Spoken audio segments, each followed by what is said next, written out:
ಗಂಧದಪುರ ಎಂಬ ಹಸಿರು ಹಳ್ಳಿಯ ಪಕ್ಕದಲ್ಲಿ ದಟ್ಟವಾದ ಕಾಡಿತ್ತು. ಅಲ್ಲಿ ಸೋಮು ಎಂಬ ಅನಾಥ ಬಾಲಕ ವಾಸಿಸುತ್ತಿದ್ದ.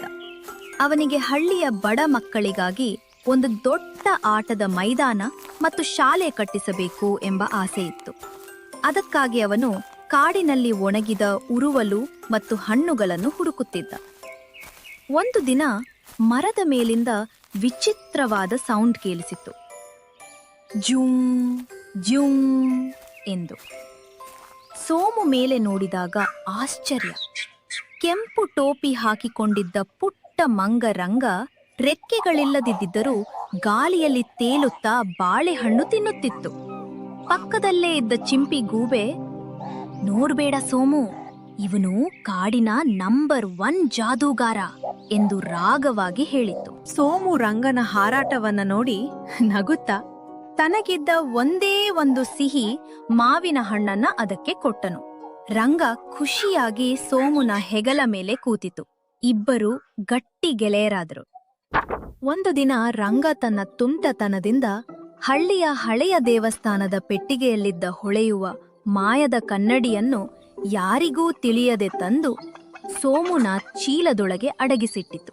ಮರುದಿನ ಮುಂಜಾನೆ ದೇವಸ್ಥಾನದ ಕನ್ನಡಿ ಕಳುವಾಗಿತ್ತು. ಕದ್ದವರು ಯಾರೆಂದು ಹುಡುಕುತ್ತಾ ಊರಿನ ಮುಖಂಡರು ಸಿಪಾಯಿಗಳೊಂದಿಗೆ ಸೋಮುನ ಮನೆಗೆ ಬಂದರು. ಸೋಮುನ ಚೀಲವನ್ನು ಕೊಡವಿದಾಗ ಅದರಿಂದ ಢಣ್ ಎಂದು ಮಾಯದ ಕನ್ನಡಿ ಕೆಳಗೆ ಬಿದ್ದಿತ್ತು. ಮುಖಂಡರು ಕೋಪದಿಂದ, ಸೋಮು, ನೀನು ನೋಡಲು ಇಷ್ಟು ಮುಗ್ಧನಾಗಿದ್ದೀಯಾ, ಆದರೆ ದೇವಸ್ಥಾನದ ಅಮೂಲ್ಯವಾದ ಕನ್ನಡಿಯನ್ನು ಕದಿಯುವಷ್ಟು ಧೈರ್ಯವೇ ನಿನಗೆ? ಈ ಕೂಡಲೇ ಹೊರಗೆ ಬಾ. ಇಲ್ಲ ಮುಖಂಡ್ರೆ, ದಯವಿಟ್ಟು ನನ್ನ ಮಾತು ಕೇಳಿ. ಈ ಕನ್ನಡಿ ನನ್ನ ಚೀಲ್ಗೆ ಹೇಗ್ ಬಂತು ಎಂದು ನನಗೇ ಗೊತ್ತಿಲ್ಲ.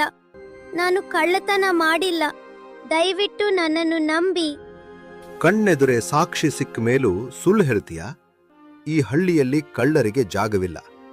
ಇವನನ್ನು ತಕ್ಷಣ ಜೈಲಿಗೆ ಹಾಕಿ. ತನ್ನ ಪುಟ್ಟ ತುಂಟತನದಿಂದ ಪ್ರಾಣದ ಗೆಳೆಯ ಸೋಮು ಇಷ್ಟೊಂದು ದೊಡ್ಡ ತೊಂದರೆಗೆ ಸಿಲುಕಿದ್ದನ್ನ ದೂರದ ಮರದ ಕೊಂಬೆಯ ಮೇಲಿಂದ ನೋಡುತ್ತಿದ್ದ ರಂಗನಿಗೆ ಕಣ್ಣೀರು ತಡೆಯಲಾಗಲಿಲ್ಲ. ಸಿಪಾಯಿಗಳು ಸೋಮುನ ಜೈಲಿಗೆ ಕರೆದೊಯ್ಯುವ ಸಮಯ ಬಂದಾಗ ರಂಗಳಿಗೆ ಸುಮ್ಮನಿರಲು ಸಾಧ್ಯವಾಗಲಿಲ್ಲ. ಅದು ಕೀಚ್ ಕೀಚ್ ಎಂದು ಜೋರಾಗಿ ಕೂಗುತ್ತಾ ಎಲ್ಲರ ಸಮ್ಮುಖದಲ್ಲೇ ಗಾಳಿಯಲ್ಲಿ ಹಾರಿ ಬಂದು ನೇರವಾಗಿ ಸಿಪಾಯಿ ಹಿಡಿದಿದ್ದ ಕನ್ನಡಿಯ ಎದುರು ಕುಳಿತುಕೊಂಡಿತು. ಆ ಮಾಯದ ಕನ್ನಡಿಯ ರಹಸ್ಯ ಯಾರಿಗೂ ಗೊತ್ತಿರಲಿಲ್ಲ. ಅದರ ಮುಂದೆ ನಿಂತು ಯಾರಾದರೂ ಮನಸಾರೆ ನಿಜ ಹೇಳಿದರೆ ಅದು ಚಿನ್ನದ ನಾಣ್ಯಗಳನ್ನು ಉಗುಳುತ್ತಿತ್ತು. ರಂಗ ಕನ್ನಡಿಯೊಳಗೆ ತನ್ನ ಮುಖ ನೋಡಿಕೊಳ್ಳುತ್ತಾ ಕಣ್ಣೀರು ಹಾಕುತ್ತಾ ಎಲ್ಲರ ಮುಂದೆ ಮಾತನಾಡಲು ಶುರು ಮಾಡಿತು. ಸೋಮು ನಿರಪರಾಧಿ. ತಪ್ಪು ಮಾಡಿದ್ದು ನಾನು. ಬಣ್ಣದ ಕನ್ನಡಿ ಚೆನ್ನಾಗಿದೆ ಎಂದು ನಾನೇ ಆಟವಾಡಲು ಅದನ್ನು ಕದ್ದು ತಂದು ಅವನ ಚೀಲದಲ್ಲಿ ಇಟ್ಟೆ. ನನ್ನ ಗೆಳೆಯನನ್ನು ಬಿಟ್ಟು ಬಿಡಿ, ಬೇಕಿದ್ರೆ ನನಗೆ ಶಿಕ್ಷೆ ಕೊಡಿ. ರಂಗ ಈ ಮಾತುಗಳನ್ನು ಹೇಳಿ ಮುಗಿಸುತ್ತಿದ್ದಂತೆ ಆ ಮಾಯದ ಕನ್ನಡಿಯು ಜಾದೂವಿನಂತೆ ಹೊಳೆಯಲು ಆರಂಭಿಸಿತು. ಕನ್ನಡಿಯೊಳಗಿಂದ ಝಣ ಝಣ ಎಂಬ ಮಧುರವಾದ ಧ್ವನಿಯೊಂದಿಗೆ 100 ಹೊಳೆಯುವ ಚಿನ್ನದ ನಾಣ್ಯಗಳು ನೆಲದ ಮೇಲೆ ಬಿದ್ದವು. ಇಡೀ ಹಳ್ಳಿಯ ಜನ ಮತ್ತು ಮುಖಂಡರು ಆಶ್ಚರ್ಯದಿಂದ ಬಾಯಿ ಮೇಲೆ ಬೆರಳು ಇಟ್ಟುಕೊಂಡರು. ಕನ್ನಡಿಯೇ ರಂಗನ ಪ್ರಾಮಾಣಿಕತೆಗೆ ಸಾಕ್ಷಿ ನೀಡಿತ್ತು. ಮುಖಂಡರಿಗೆ ಸೋಮು ನಿರಪರಾಧಿ ಎಂದು ಅರ್ಥವಾಯಿತು. ಸೋಮು, ನಮ್ಮನ್ನು ಕ್ಷಮಿಸು.